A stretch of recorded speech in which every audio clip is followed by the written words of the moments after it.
بسم اللہ الرحمن الرحیم۔ السلام علیکم پیارے بچوں، سبق ہم پڑھ رہے تھے میجر طفیل محمد شہید۔ جتنا سبق ہم پڑھ چکے ہیں آج ہم اس سے آگے پڑھیں گے۔ سبق شروع کرتے ہیں۔ سن 1958 میں بھارت نے رات کے اندھیرے میں سابقہ مشرقی پاکستان کے ایک گاؤں لکشمی پور پر قبضہ کر لیا۔ سابقہ کے معنی ہے پہلے، پچھلے، یعنی پرانے بھی اس کا معنی ہے۔ پرانے مشرقی پاکستان کے ایک گاؤں لکشمی پور پر قبضہ کر لیا۔ کس نے کر لیا؟ بھارت نے۔ اور یہ کب کی بات ہے؟ سن 1958 کی۔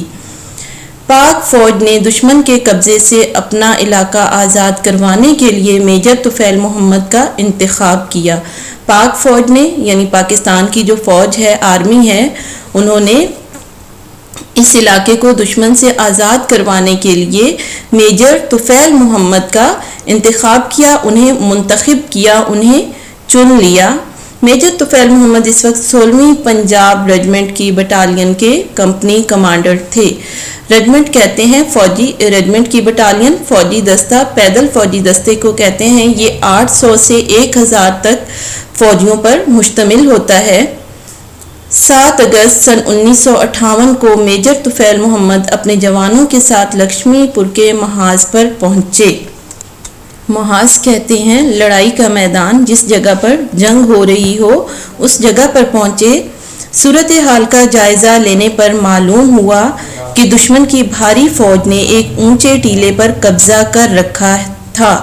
اونچے ٹیلے پر، ٹیلا کہتے ہیں پہاڑی کو جو مٹی یا پتھروں سے بنی ہو، پتھروں کی ہو، اسے ٹیلا کہتے ہیں۔ دشمن کی فوج نے وہاں مورچے بنا رکھے تھے۔ مورچہ کھائی یا ایسی آڑ جو فوجی جوان اپنی حفاظت کے لیے استعمال کرتے ہیں اسے مورچہ کہتے ہیں۔ مشین گنیں اور مارٹر گنیں نصب کی ہوئی تھیں۔ جی بچوں، یہ گنوں کی قسمیں ہیں، مشین گنیں اور مارٹر گنیں۔ میجر محمد طفیل نے بھانپ لیا، انہوں نے جان لیا، انہوں نے محسوس کر لیا کہ ہماری فوج کی تعداد دشمن کے مقابلے میں کم تھی۔ یعنی انہیں یہ معلوم ہو گیا کہ ان کی فوج کی جو تعداد ہے وہ دشمن کے مقابلے میں کم ہے، دشمن ان سے زیادہ تعداد میں موجود ہیں۔ اس کے علاوہ وہ بلند ٹیلے پر قابض ہونے کے باعث وجہ سے، یعنی بلند ٹیلے پر قبضہ کرنے کی وجہ سے دشمن کی پوزیشن بھی بہتر تھی۔ پوزیشن، ان کی صورتحال ان سے زیادہ بہتر تھی۔ ایک تو وہ تعداد میں زیادہ تھے اور دوسرا انہوں نے ایک بلند ٹیلے پر قبضہ کر رکھا تھا۔ جی پیارے بچوں، اسے مشین گن کہتے ہیں۔ یہ آپ کو ویڈیو میں جتنی بھی گنیں نظر آ رہی ہیں یہ تمام مشین گنیں ہیں۔ یہاں پہ آپ کو جو گن نظر آ رہی ہے اس کو مارٹر گن کہتے ہیں۔ یہ بھی ایک مارٹر گن ہے۔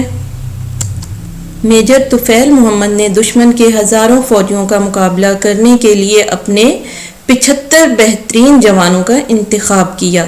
جی بچوں، انہوں نے اپنے فوجیوں میں سے 75 بہترین جوان جو ہیں منتخب کر لیے، انہیں چن لیا اور ان کو 3 دستوں میں تقسیم کر دیا۔ دستوں میں، گروپوں میں، گروہوں میں تقسیم کر دیا، ڈیوائیڈ کر دیا۔ انہوں نے اپنے ماتحت محمد اعظم کو، ماتحت ان کی زیر نگرانی، ان کے انڈر کام کرنے والے یا زیر حکم کام کرنے والے محمد اعظم کو اپنا نائب مقرر کیا۔ نائب کہتے ہیں مددگار کو، قائم مقام کو، اور 2 دستے ان کی نگرانی میں دیے، ان کی سربراہی میں دیے یا زیر نگرانی دیے، جنہوں نے 2 اطراف سے حملہ کرنا تھا۔ تیسرا دستہ میجر طفیل محمد کی قیادت میں تھا، جس نے لمبا چکر کاٹ کر ٹیلے کے پیچھے سے حملہ کرنا تھا۔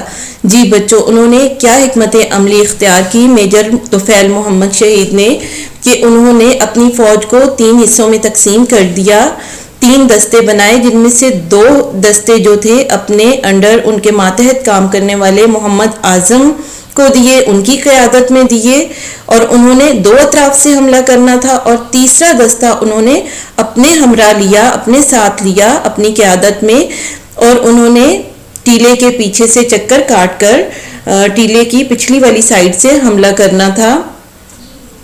آج کا لیکچر ہمارا یہیں پہ ختم ہوتا ہے۔